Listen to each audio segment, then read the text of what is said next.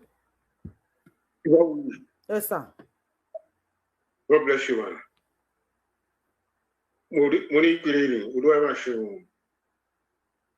Mo tún ṣe láti jẹta.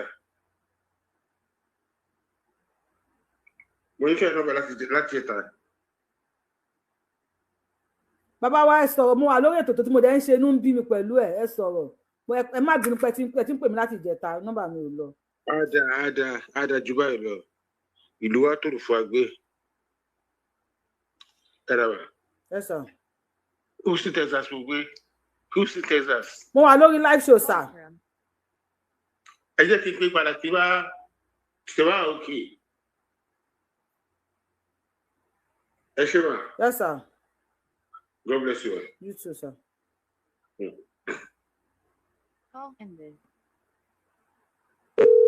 Àwọn olórí burúkú àwọn ẹni òfò. You condemn. I condemn pine you there. Ẹ bá gbọ́n sókè, sir. Yẹ pé tó darí. Yes, sir. Ẹ̀rí ọ̀pá bíò àbí kí ni wọ́n ń pè lórí burúkú yẹn thunder fire ìgbọ̀lọ́rọ̀ burúkú tó jáde lẹ́nu ẹ̀ yẹ. Ṣé ìpínlẹ̀ yẹ kí èèyàn máa fi ránṣẹ́ sáwọn pípọ̀ yìí? Ṣé tó bá fi dáadáa Òṣòmọlẹ̀ tó bá fi dáadáa Òṣòmọlẹ̀ nǹkan tó Òṣòmọlẹ̀ máa ṣe ló sọ yẹn o. Ibi tó lórí burúkú tó ṣe bí tó dàbí búrẹ́dì Agége yìí tó wà lórí síìtì yẹn náà sọ̀rọ̀ èèyàn kan náà sọ̀rọ̀ nígbà tó wà nípò tí olórí burúkú yẹn wà o nǹkan tí àwọn South Africa ṣe ń gbà yẹn ó sọ aṣọ tó ń gbé nígbà tó wà lórí síìtì yẹn o ṣé tó lórí burúkú yìí bá kò lórí àga tó wà yẹn túrù kan bá ti ṣẹlẹ̀ rú South Africa yẹn kẹ́ni tó wá sọ̀rọ̀ yẹn náà kó wá sọ̀rọ̀ nǹkan tó sọ àbí kẹ́ni yẹn wá ṣe nǹkan dáadáa lórí síìtì lẹ́yìn tó wà yẹn kí ni òun máa wá sọ nígbà tó wà lórí síìtì yẹn sáni dáadáa lòun ṣàbí rere àwọn pípọ̀ wọn ò ní jèrè. náà. Kí ló dé ẹ máa gbọ́dọ̀ burúkú lẹ́yìn ẹyẹ táyé tí mo ṣe gbọ́ níùsì yẹn báyìí mo sẹ́ndì ẹ̀ sáà rò lé bàbá tẹ́tẹ́. We have alternatives. We have options. À ń gbọ́ yín o. Àròlé bàbá tẹ́tẹ́ mo sẹ́ndì ẹ̀ síṣẹ́ wọ àwọn olórí burúkú tẹ pẹ̀lú lórí tọ́wọ́n alẹ́ ẹ wò ẹ ti ṣètò ẹ ti dìde ẹ ti gbèjà ara yín pé kẹ ti gbára yín lẹ lọ́wọ́ wọn bùsì tó lórí burúkú àwọn máa ṣàǹfààní èèyàn ẹ gbọ́rọ̀ burúkú lẹ́nu ẹ̀ èèyàn mú àdíà tó dé pé ó mọ́gbọ́n wá ẹ wá gbọ́ ọ̀kan tó fi ń dá lóhùn ṣe é pé àwọn èèyàn yìí wọ́n ṣe èèyàn gidi ìgbà tí ó kàn wọ́n gbogbo tó ń ṣẹlẹ̀ nínú ìlú tó ń wà gan-an ṣé ó kàn wọ́n ni ká máa sọ àwọn èèyàn Nàìjíríà wọ́n dẹ́ èmi èèyàn kò jọ wọ́n lójú èmi èèyàn kò jọ wọ́n lójú. ẹ bá wa ṣí ẹ fídíò àbẹ máa bá wa kọ kọ́mẹ̀ntì I don't know onímọ̀ òun ò lọ́kàn tí mo dijú yìí. mi ti ṣí ẹbí ọ̀nà bíi 5 sọ́dọ̀ mi ń bì gẹ́gẹ́ bẹ́ẹ̀. ẹ ṣe mo kàn pé mo dijú lórí YouTube ní àmọ̀kọ́ tó dé.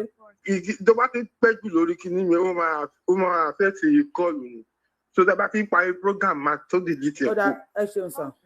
èmi èèyàn ò jẹ mọ́ lójú ní àná mo rí aáyán tí mo fẹ́ pa lẹ́gbẹ̀ẹ́ títì aáyán yẹn kò jáde láti kinní mo dẹ̀ mọ̀ pé èrò pọ̀ ń bẹ̀ mo mọ̀ pé èrò pọ̀ òun ló jẹ́ kí n gbẹ́sẹ̀ lé aáyán yẹn wọ́n á béèrè lọ́wọ́ mi pé kí ló dé ṣé ẹ̀sẹ̀ wo ló ṣe mo fi pa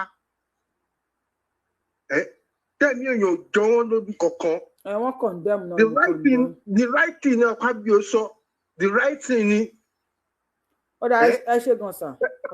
Ẹ wo ní oṣù tó kọjá táwọn kan jáde ní South Africa ń bẹ̀ tí wọ́n ń sọ̀rọ̀ lórí ọ̀rọ̀ communication wọn ẹ̀dẹ̀ wà nílùú Nàìjíríà náà ẹ̀dẹ̀ ń wùwẹ̀ ṣòwò rẹ̀ ló ṣe wá dìde ṣẹ̀wá náà lórí burúkú tí wọ́n há $1 yẹn olórí burúkú àwọn tó ń gbà gan lu ọmọ tó ń ṣe àwọn tó ń gbà lu ọmọ tó ń ṣe ti gbà náà tán ìyá odidi ọdún 8 ti wà lẹ́nu ẹ̀.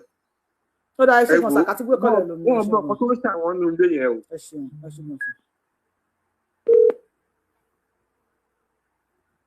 see why I don't like coming on TikTok. You enter, you no go mute, you go just dey talk for underdue.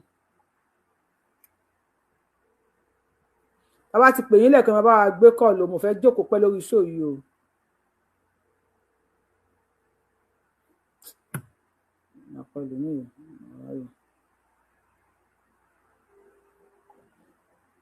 Máa play Akpabio lọ. Ẹ tó wà lórí TikTok yẹn swipe ẹ bá wa gbóhùn sókè. Swipe gate ẹ ṣe gan tó fún mi ní tiẹ̀ òǹkìní, thank you for giving me the swipe gate or mute o. Swipe gate.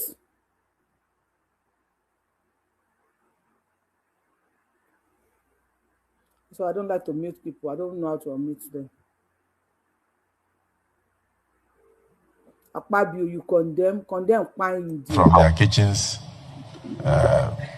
naked them, drag them on the streets, stone them, and hello. Yes, ma'am. Ẹ kú iṣẹ́, mímọ́ ẹ̀ kí inú bí yín. Kò yẹ kọ́rọ̀ àwọn pípò ìjọ wa lójúmọ́, ó kàn ń dùn wá pé àwọn èèyàn wa ló ń ṣòfò. Gbọ́ nǹkan tí Akpabio sọ. Number one, ìdí táwọn South Africa ṣe ṣe ohun tí wọ́n ṣe. Wọ́n ti mọ̀ pé lórí burúkú làwọn tá a fi ṣo lórí. Wọ́n ti mọ̀ pé wọn ò ní gbèjà wa. Torí nílé ayé tá a wà yìí, kò síbi tí wọ́n ti ń deport àwọn èèyàn pé máa lọ ìlú yín, but àti ìgbọ́rí pé kán máa pa àwọn èèyàn. Even American deport immigrants, are they killing them like South Africa? South Africa, you guys will suffer. I am laying curse on you guys. South Africa, I am laying curse on you. Today is 6th of May 2026. Why will you not come? Your country will suffer. You will beg before you eat. I lay curse on you guys. Number one, tó wá pọ́n ní tìjú ni, ṣó yẹ káwọn èèyàn wà ní ọwọ́ tó pè ní Giant of Africa, ṣó yẹ ká máa lọ káàkiri lọ Mosquito of Africa. Olórí burúkú number one làwọn pípù yẹn, ìdí táwọn South Africa ṣe ń ṣe ohun tí wọ́n fi ń ṣe nìyẹn.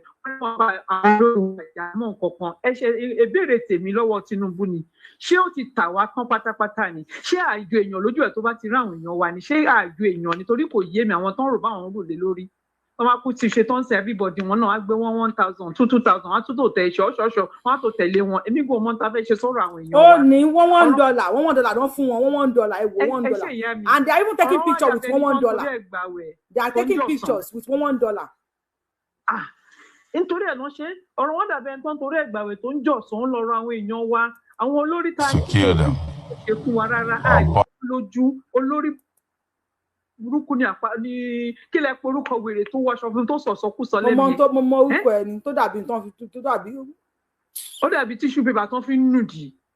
Àwọn èèyàn wa gan ní láti àlè torí tí wọ́n máa pariwo every time kán dẹ̀ máa wá nǹkan ṣe sọ̀rọ̀ tó wà nílẹ̀ yìí. Ibi tó bá yẹ kó wọ́n ti ya já ẹ mọ̀ pé tó bá yẹ pé South Africa ní Fúlàní ń pa bẹ́yẹn. Àwọn pípò yẹn á ti send àwọn Fúlàní padà síbi tán ti wá tipẹ́tipẹ́tipẹ́. Wọ́n ti rí wa tó bá yá ń sẹ ẹ má bínú ẹ̀yin èèyàn mi ẹlẹ́rìí ọmọ akínni wá akínkanjú ni wá èmi ò rí mọ́ mi ò rí akínta ẹjẹ́ mi ò rí akínkanjú kankan o ní tó ń ṣẹlẹ̀ nílùú wa tí Fúlàní ń pa bí ẹni pa adìyẹ yẹn South Africa ò lè gbà wọ́n á ti lé wọn dànù tipẹ́tipẹ́. My question is South Africa president, where is South African president? Where is our president láti kojú wo South African president títí wá ṣé kò gbọ́n tó ń sọ ni. Ṣé tí Tinubu ti di ní ipò wọn pa àwọn èèyàn ẹ̀ wọ́n pa àwọn ọmọ ẹ̀ ṣe bóun ló máa kọyà fún wọn àbí bẹ́ẹ̀ kọ́ torí pé àní pé wọ́n ti rí wa bẹ́ẹ̀ níṣẹ́ Tinubu dà ní gbogbo wọn tá à ń sọ yìí ṣó ti make phone call ordinary phone call ló máa take you only take a phone call. wọ́n ní tó bá ti dé àwọn ṣe àwọn máa wá pe àwọn kọ́mítì tó máa lọ sí tó bá ti dé tó máa ti pa gbogbo ọmọ ìlú tán nílùú wọn lọ́hùn. Imagine. Elédùmarè ṣàánú fún wa Ebola wá já sí kílẹ̀ ìṣẹ̀lú yẹn gangan lèmi fẹ́ bí Tinubu torí nígbà tí Buhari wà níbi àní ilé ayé ti bàjẹ́ Nàìjíríà ti bàjẹ́ Tinubu wá débẹ̀ wá bàjẹ́ times 100 báyìí àwọn kan dẹ̀ ṣe wà tán ní ká má sọ bẹ́ẹ̀ mọ́ pé Tinubu ló ṣì máa ṣe èmi ò mọ ohun tó ń jọba lé lórí nígbà tí gbogbo yẹn bá ti kú tán táwọn èèyàn ti sá lọ ṣé yẹ kó máa tiẹ̀ bá wa ní South Africa àwọn ìlú táwọn èèyàn máa ń make phone call tán wà lórí TikTok tán láwọn wà nígbà máa ní kí ló ṣẹlẹ̀ Ebola dé ṣé yẹ káwọn èèyàn wà ní Afghanistan. Má ṣe. Ó ṣe o ó ṣe wá ti sú mi ìgbà mi gan máa ń fẹ́ pa gbogbo àwọn device mi pé mi lè wá kú ìlú òyìnbó mo wà lóòtítọ́ mi àgbọ̀dọ̀ sọ pé kí ló kàn wá lẹ́bi alẹ́ then bí ìtì ẹ̀lẹ́bí ń bẹ àwọn èèyàn mi ibi tán ti bí wa nìyẹn ṣé bó ṣe máa parẹ́ lójú gbogbo wa lélẹ́yìí gbogbo ẹ̀yin tẹ́ ń bọ́ sórí social media tẹ́ ń fohùn yín tẹ́ fi ń jà fatifati Elédùmarè máa tì yín lẹ́yìn o iṣẹ́ lẹ̀ ń ṣe o tó bá sọ pé káyìn náà máa bọ̀ lé kẹ́ wá ṣe kò ní dáfẹ́ tó bá sọ bẹ́ẹ̀ kẹ́ ń gbọ́ ẹ bá ìsọ́bẹ̀ ló pètè ó ti mọ̀ pé máa ẹ tó bá ní kẹ́kẹ́ kúrò bí tẹ́ pé kẹ́ wá ṣe kò ní dáa fún wọn because wọn mọ̀ọ́re tó bá mọ̀ọ́re ni wọ́n mọ̀ pé iṣẹ́ ni gbogbo yín tẹ̀ wà lórí social media tẹ̀ ń pariwo lọ́sàn-án lálẹ́ iṣẹ́ lẹ̀ ń ṣe àwọn yẹn jókòó sí ló jókòó ó ń sọ̀rọ̀ bí ìtẹ́ ọ̀tọ̀ fún ẹ̀yin mọ́ nínú ohun ọ̀rọ̀ yẹn ní kọ̀ọ̀kan ìgbà tó ti bẹ̀rẹ̀ mo ti mọ̀ pọ́rọ̀ olórí burúkú ló máa sọ àwọn ní Nàìjíríà ní àìjíkò tó yẹ ká máa jí láràárọ̀ káwọn abiyamọ tó wà nílẹ̀ Nàìjíríà kan jí ní òòkù láàrin òru kan máa fún àwọn olórí wa ní èpè. Even Tanzania president has already won South Africa. Tanzania tó máa dán wò Tanzania tó wà níbẹ̀ yẹn nílẹ̀ níbẹ̀ yẹn. Shame on Nigerian government. Shame on you guys. They do not care. Wọ́n care nípa Nàìjíríà. Shame on you. Tanzania president. Ó ti gbé South Africa pé ẹ má lọ ṣe bí olórí burúkú o. Ẹ má ja wèrè lọ́dọ̀ àwọn ọmọ tèmi o. Ó wá mú ọmọ Nàìjíríà wá ń dún wọn. And they are so crazy that one on one.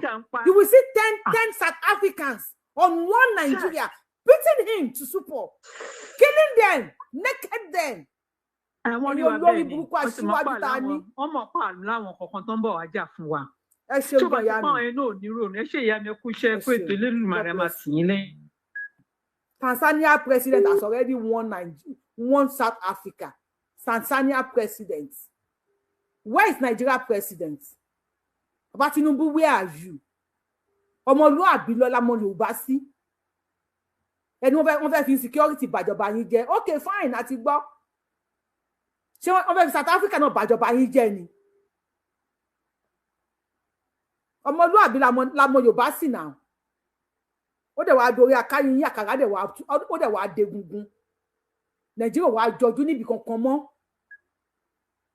Ẹni ọ̀dọ́ bá ti rí Nàìjíríà báyìí ẹ pa ni ẹ pa. Ọlọ́run á mú gbogbo yín. Ẹ bá gbọ́n sókè máa ẹ ṣe màmí.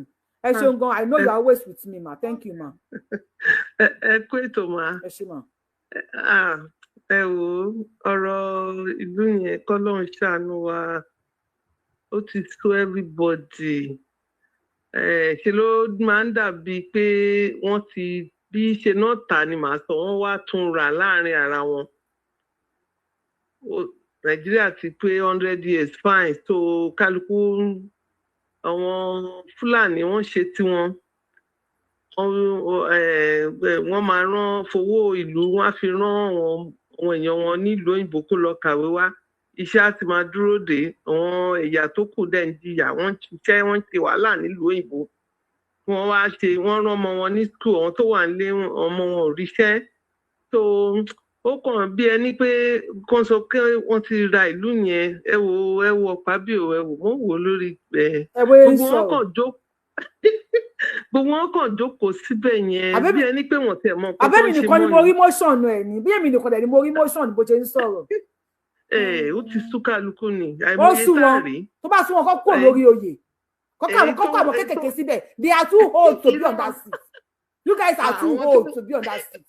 Ibẹ̀ ò sún wọn o, àwọn tó mọ ló sún lọ́wọ́ ará ìlú, everybody gbogbo wa tá à ń sọ̀rọ̀ yìí náà ló sùn. Because wọ́n kàn wá ń bẹ̀ ni millions ń wọlé, ó wọlé sí wọn lápò bí ìgbà tó ń ti rà á, rí pé àwọn ọmọ wọn náà tún ń gbé síbẹ̀ ń sìn. Tó má ti kú kọ́ kówó náà lọ sọ́run. Àwọn aráàlú ara ni wọ́n, àwọn tó wà ń ta wọ́n kígbe, wọ́n fẹ́ lọ ilé òṣèlú lọ, àwọn tó wà nínú ilé fẹ́ sá jáde, àwọn tó wà níta fẹ́ padà sílé, wọn ò lè wá. Ẹ rí pé wàhálà ni. Swapgate bá wà wọ̀ mate. Ẹ ṣeun gan màámi. Àwọn sí South Africa yẹn ẹ wò ó, nígbà tó ń ti rí wa bẹ́ẹ̀, ìlú wo ni Nigerians ò kí ń sá lọ ń sìn? Àlọ Libya, ìlú táwọn èèyàn ní tán lè gbé bẹ́ẹ̀, wọn ò lè gbé bẹ́ẹ̀. Àlọ Afghanistan, Morocco.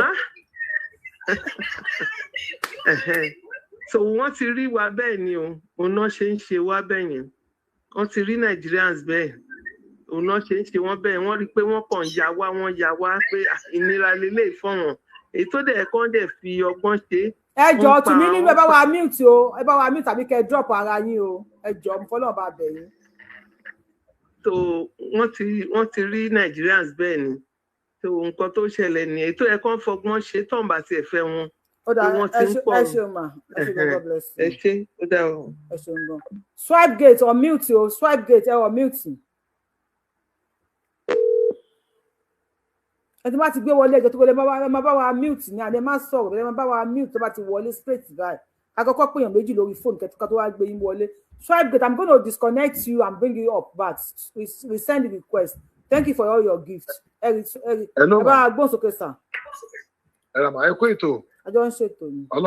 Ọlọ́run bá mi gbà fún yín. Àṣẹ Èdùmàrè. Kò ní sú yín, kò ní rẹ̀ yín. Àṣẹ Èdùmàrè. Ẹ rí tí èèyàn bá gbìyànjú díẹ̀ ká sọ pé ó gbìyànjú tí èṣe díẹ̀ ó ṣómọlẹ̀ kọ́lọ́run kó bá wa túbọ̀ wà pẹ̀lú ẹ̀. At least ó ti ń tó bí ẹ̀ẹ̀mejì tí máa ń rí tó máa ń sọ àwọn ọ̀rọ̀ tó bá ṣe kinní báyẹn. So bẹ́ẹ̀ ṣe rí Àpábíò yẹn kò tiẹ̀ bọ́ sí léèyàn, kò bọ́ sí. Kò dẹ̀ sí nǹkan méjì tó ń fa wàhálà. Tí táwọn àgbàlagbà bá ti jẹ dòdò ẹnu wọn kò lè so dòdò. MTN àwọn arábí yìí lónìí, South Africa lónìí, DSTV àwọn ni, Shoprite àìmọye investment tó wà ní Nàìjíríà tó yẹ pé àwọn arábí yìí lónìí. Àbóyè so tí àwọn ọmọ wa bá dẹ̀ wá sọ̀hún yẹn tábàárọ̀ ọmọ tó bá hùwà tó kù díẹ̀ káàtó èmi rò pé ó yẹ kán bójú tó pé kí wọ́n pe àwọn lórí wọn eléyìí ń bì báyìí o. Bẹ́ẹ̀ tí nǹkan tó ṣẹlẹ̀ gangan kọ́ nìyẹn. Africa ọ̀lẹ tìṣàntìṣàn ni wọ́n. So mẹ́wàá wọ́n ti wá rí i pé àwọn ọkùnrin Nàìjíríà wọ́n wà very hard working. Gbogbo ibi tá a bá lọ lórílẹ̀-èdè ayé ni. So they tend pé àwọn obìnrin wọ́n wá ń fẹ́ àwọn ọkùnrin wa. So ìyẹn ló wá ń bí wọn nú pé kí ni gbogbo eléyìí àwọn arábí yà máa gba gbogbo àwọn obìnrin wọn. So kì í dẹ̀ yá àwọn náà ní kán máa ṣiṣẹ́. So kò sí obìnrin tó máa rí ẹni tó máa tọ́jú òun sí tó máa sọ pé ẹni tó máa jẹ́ liability sóhun lọ́rùn ló máa wá. So àwọn olórí wa tó dẹ̀ kan pè pé kí ni nǹkan tó ń ṣẹlẹ̀ wọ́n ní ẹni tó lè lọ tán lè sáré send sọ́hun yẹn pé kí ni nǹkan tó ń ṣẹlẹ̀ throughout of the world wọ́n ń wò wá àwọn olórí wa ò dẹ̀ bìkítà. Èmi ò mọ irú òṣèlú tó ń ṣe ní ọ̀dọ̀ wa yìí o. Kó má sí irú àwọn tó wà ń diaspora tó tiẹ̀ ń tara tó ń sọ gbogbo ọ̀rọ̀ yìí. So tó bá fẹ́ pa gbogbo ìdajì Nàìjíríà kan pa wọ́n. Nígbà tó bá ti bẹ̀rẹ̀ sí ní ṣe oríṣiríṣi ní Nàìjíríà tán gbogbo nǹkan tó ń ṣẹlẹ̀ ní Nàìjíríà yẹn náà rí throughout of the world. Wọ́n á ní ìwọ̀n tó mú èèyàn 200 tó kú tí president ò tiẹ̀ sọ̀rọ̀. So ó dùn wá pé bàbá jẹ́ ọmọ Yorùbá àwa tá dẹ̀ ń sọ̀rọ̀ yìí Yorùbá náà ni wá. So Ọlọ́run á wà pẹ̀lú wa o. Gbogbo eléyìí tó ń ṣe yìí wọ́n ń kọ ìtàn sílẹ̀ o. So ẹ ṣé o bàbá ìyá Yorùbá wòye. Mr. Tùmí nínú ẹ bá wa gbóhùn sókè. Tùmí nínú ẹ bá wa gbóhùn sókè o.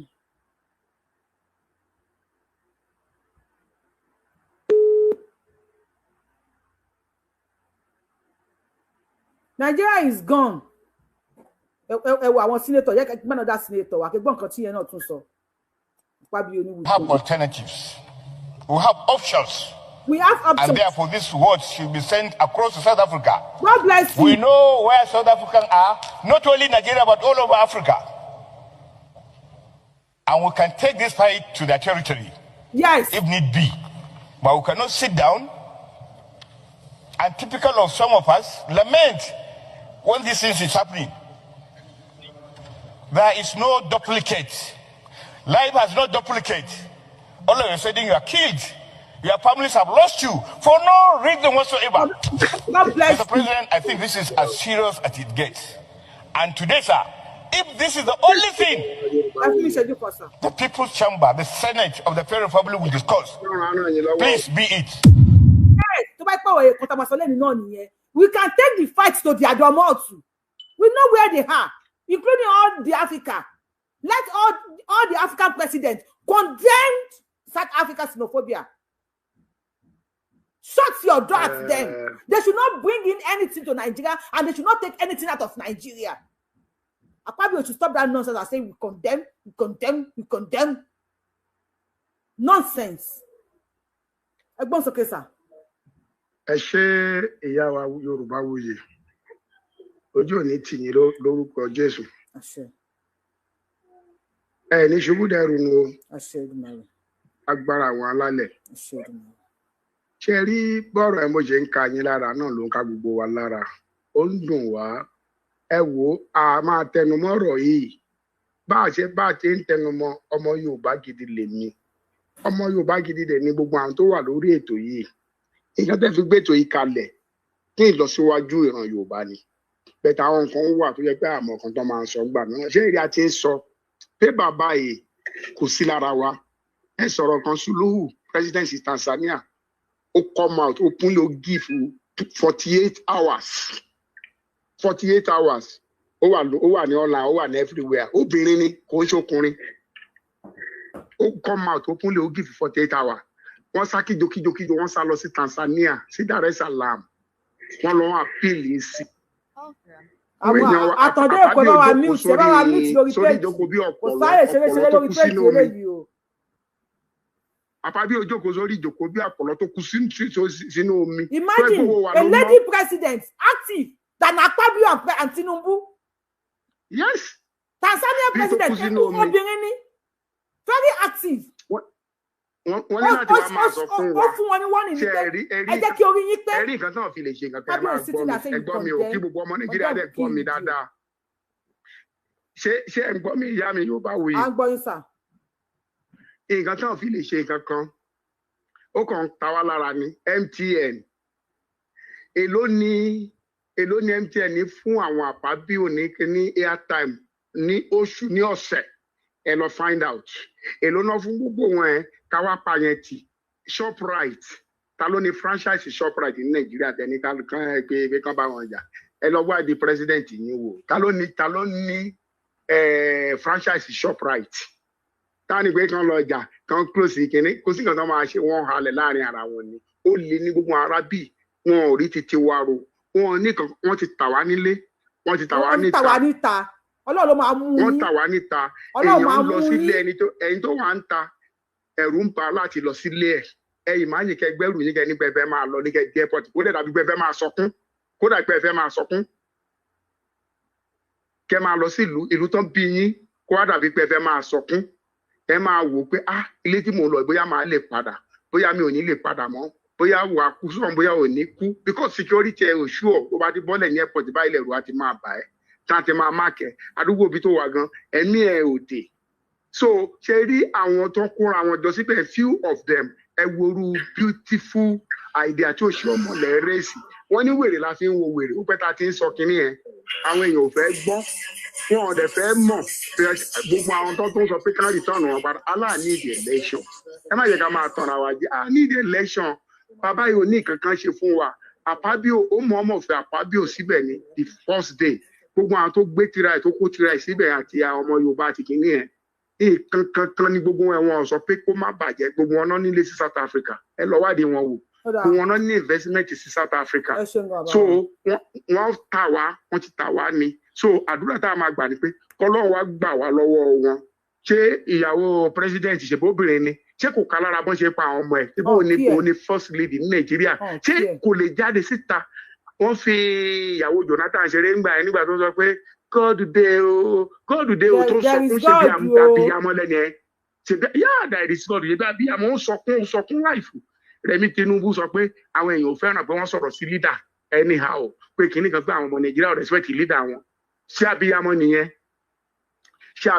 nìyẹn mo ti ń sọ àwọn èèyàn sọ mo wo program yín alákọ̀ọ́kọ́ tẹ́ ẹ sọ táwọn kan sọ pé kìnnì a fẹ́ mọ̀ pé ẹ jọ̀ọ́ ṣe rí péjì yín TV yín ẹ jọ̀ọ́ àwọn tẹ́ bá ti fẹ́ kó tira tó bá ti fún máa dá sétò tó bá ti fẹ́ dá sí dáadáa gbogbo àwọn politician àwọn tó wà lẹ́gbẹ̀ẹ́ yín ẹ dà wọ́n sọnù kẹ́ jẹ́ káwọn èèyàn kan wá pẹ̀lú opinion wọn àwọn kan máa sọ̀rọ̀ ká tó sọ méjì àwọn kan ti máa insult ẹ jọ̀ọ́ ẹ jẹ́ kán dúró káwọn kan wá báwa náà ṣe ń wá kán wá máa sọ̀rọ̀ tí wọ́n bá ti fẹ́ sọ̀rọ̀ kán máa bà péjì yín jẹ́ bàbá yìí ò ní kankan ṣe ẹ wo ẹ jẹ́ kí n sọ kíní kan fún yín mo dẹ̀ tẹnu mọ́ kọ́mẹ̀tì mo méjì lórí kíní yín àwọn kan ti bẹ̀rẹ̀ sí ní àtàkì tán kọ́ọ̀lù mi tán ṣe oríṣiríṣi kò ràn mí tí mo bá wà lé wọn bí yàrá ìyá wọn bí mẹ́rìndínlọ́gbọ̀n wọn kọ́ pàdé mi lọ́nà kan wojú mi wọn bí ya wọn dáadáa wọn máa wọlé ni nígbà tá a bá ń sọ bàbá yìí ò ní títí kò rí títí wá rò bó ṣe ń sá kúrò ní kiri. ẹ bá wa round up sáwọn èèyàn pọ̀ lórí kọ́ọ̀sán. gbogbo French West Africa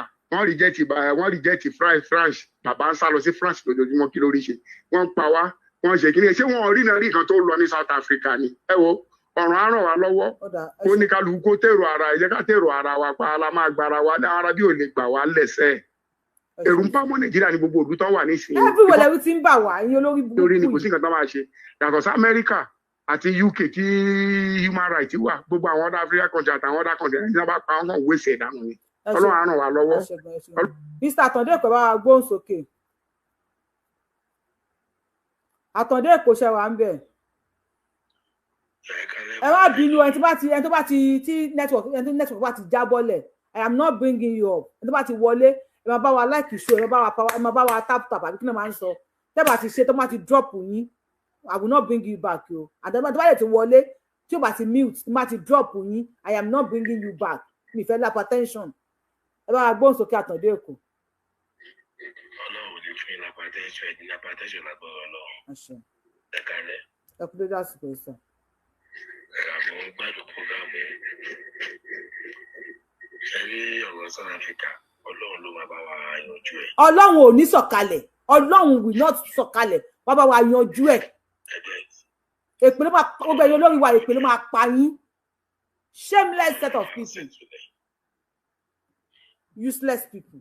Àwọn olórí wa náà mọ bí nǹkan ṣe ń lọ ní South Africa ṣe understand so because mi ò ní ní ju pé àdúrà ni mo lè máa sọ kò ń ṣe pé South Africa wọ́ sí bẹ́ẹ̀ náà ẹ̀gẹ́t àwọn ọmọ wa náà ló ń dá ètò pọ̀ jù nínú ẹ̀ kò yẹ nítorí pé ẹ jẹ́ Yorùbá ni mo ṣe ń sọ èyí tí mo sọ yìí ìlú South Africa lèmi ń gbé mo ti wà mí báyìí for over 15 years mo níyàwó mo lọ́mọ mi báyìí ṣé àwọn ọmọ wa tó jẹ́ elédè ibòmíì tó jẹ́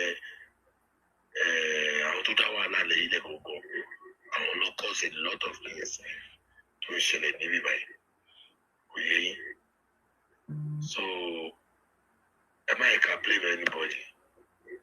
Ká má blame àwọn ìjọba wa wípé wọ́n ń pa àwọn èèyàn wa tí àwọn èèyàn wa bá wà nílùú yẹn tó ń ṣiṣẹ́ egbògi olóró ẹ mú wọn judiciary wà ẹ gbé wọn lọ sí court ẹ rán wọn lẹ́wọ̀n àbí kẹ́ deport wọn kí ló fa pípa okay àwọn tí wọ́n lọ sun náà kọ́nà sí ṣọ́ọ̀bù wọn tí wọ́n lọ sun ṣọ́ọ̀bù wọn sáwọn yẹn náà ṣe gbògi olóró náà bọ́lá gbúkú ní South Africa ni ẹ fẹ́ ṣòfò ni. ìtara ló ń ṣe wọn because ọ̀lẹ ni. lazy South Africa men are lazy mọ tàtàtàtàtà ṣe lazy men South Africa men are lazy men you are not strong in bed you are crying jealousy kill you there. àwọn tó jọkùnrin wọn ọ̀lẹ ni wọn lè ṣe kankan wọn lè tọ́jú ọmọ wọn lè tọ́jú obìnrin wọn tó gbé sílé kò yẹ yín so yìí táwa ń ṣe ló ń bí wọn nínú mo ṣe bá yín sọ̀rọ̀ gan arábìnrin tí mo fẹ́ sílé wà lẹ́gbẹ̀ẹ́ mi. má jẹ́ kó mọ̀ pé ọmọdé wọn lẹ fẹ́ sílé kó má wàá ká yín mọ́. kò sí nǹkan tó lè ṣe fẹ́ mi kò sí nǹkan tó lè ṣe fún mi. àwọn olórí burúkú wọn ní àwọn ọkùnrin yóò mọ̀ bòódó kó tó ń ṣe yín gangan nìyẹn àwọn obìnrin sáwọn lọ bá àwọn ọkùnrin Yorùbá àwọn ọkùnrin Nàìjíríà ẹ wá ń sunkún sáwọn àdáni kó má jọ abẹ kó má mú abẹ yín jí nígbà tán bí yín ẹ̀yin olórí ibú ẹran yìí. ìgbà tó ń dá wàhálà lẹ̀ ṣebí Ghana government wọ́n wá sí ìbàyẹ̀ wọ́n wá mú ẹni tí ó dá wàhálà lẹ̀ lórí ọ̀rọ̀ Ghana kí ni Nàìjíríà ń ṣe tó ìwọ̀n lè wọ́n yẹn wá sí. olórí ibú ni wọ́n we condemn. ẹni sùúrù sá lórí fóònù. ẹni sùúrù lórí fóònù sá. òun gbọ́ program yẹn lọ́wọ́ ni mo fẹ́ dá sí bọ̀tí. ó yẹ ẹ bá wa dá sí à ń gbọ́ yín sá. ẹ bá wa lóun tẹ́ fi ń gbọ́ wa nínú ilé. ẹni tó ń sọ̀rọ̀ lọ́wọ́ ń sìn yín tó ń sọ̀rọ̀ nípa pé kí ni Nàìjíríà máa fọ́ bá sí. bàbá wa ẹ bá wa lóun tẹ́ fi ń gbọ́ wa nínú ilé. ok program náà mo ń visit ṣe jẹ́ kí n gbọ́ ìṣẹ̀. ok. Number 1 ẹ kí n sọ fún yín show tá ń pè sórí ẹ̀ show tá ń wò lọ́wọ́ òun kọ́ là ń ṣe yìí tá ń wò lọ́wọ́ àti ṣe mo ṣe rí lórí page tẹ́ send sí mi ní. ẹni sùúrù sà ẹni sùúrù tó lè jẹ́ pé ẹ̀ tẹ́ bá ń tẹ̀lé wa ẹ lọ subscribe sí YouTube channel wa tẹ́ bá subscribe sí ẹni sùúrù sà tẹ́ bá tẹ notification bell lórí ẹ̀ sí all ẹni nìyẹn èkejì tẹ́ bá ń wo show wa tẹ́ bá ń like ẹ̀ olùmísọ bá yàn pé ẹ bá wa like show yẹn bá wa tẹ thumb up tó bá ń like show wa tá bá ti wà lórí show wọ́n máa fún ẹ notification because wọ́n believe pé o like page yẹn nìyẹn but téèyàn bá ń wo show tí ò like ẹ tí ò ṣe yan kan lẹ ṣe máa ń wo show àná àbí show ọjọ́ mẹ́ta lẹ ṣe máa padà wá wò ní ọjọ́ tẹ́ wò yẹn ọkàn máa wò pé ọmọ àkàrí máa ràn tó yẹ pé wẹ́ bí a ka send ẹ̀ sí kò tó wà lórí íńtánẹ́ẹ̀tì nìyẹn nísìn so show tẹ́ ń wò yẹn show láti ṣe láti àná ni à ń gbọ́ yín sá.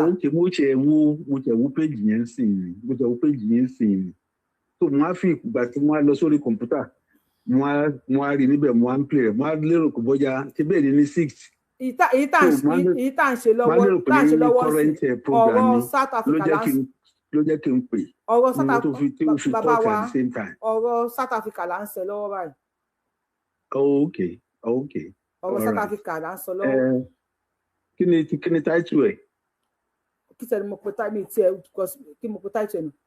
Do they truly love their citizens? South Africa xenophobia. Ó dáa tó mo rí free but ti dídùn ní ọ̀sẹ̀ Yorùbá ọ̀sọ̀ tó ní mo bá rí sáàjì tí mo ń bọ̀ lọ́wọ́. Ẹ click lórí ìyẹn kẹ̀kẹ́ join wa kẹ̀kẹ́ bá wa dá sí ilé ìsìn. Lórí ti South Africa bí. Tó ṣẹlẹ̀ ni pé ẹ má wọrí máa wò létà torí mi ní pẹ́ lọ síbi iṣẹ́ máa wò létà torí pé mo ní kí n gbọ́ kíní yìí kí n lè dá sí kó tó di pé mo lọ síbi iṣẹ́ mi but létà ẹ má wọrí bí ìpẹ́ sẹ́ndẹ̀ torí péjì mi ló jẹ́ kí n wá wò but déètì ní May 6 ló jẹ́ kí n wò kó bọ́jà current program ẹ̀ ṣe lọ́wọ́. a ṣe látàná akànge lẹ́yìn ni bàbá wa bá ń wo bá wa gbóhùn sókè bàbá wa bá ń wo ṣẹ́ wa ń bẹ̀. mo ń gbọ́ ṣé rí nǹkan tó jẹ́ kí n wá sókè dé ni pé mo fẹ́ wá clear nǹkan kan bẹ́ẹ̀ ẹnìkan sọ̀rọ̀ lẹ́ẹ̀kan yẹn ó lẹ́ni tó wá mọ̀ pé ó fẹ́ máa kópa program ẹ̀ jẹ́ kò ní ìdíkẹ́ èèyàn sọ fún yìí láti ṣe advice wọn ni èmi ò mọ̀ tí wọ́n pè mí ìwádìí ìsúnmọ̀ ẹ̀ ókè náà ọ̀rọ̀ South Africa la ń sọ lé nìyí nǹkan tí mi máa ń sọ ni pé ọmọ kan gbà tó jẹ́ kí n pàtàkì kékeré kan kò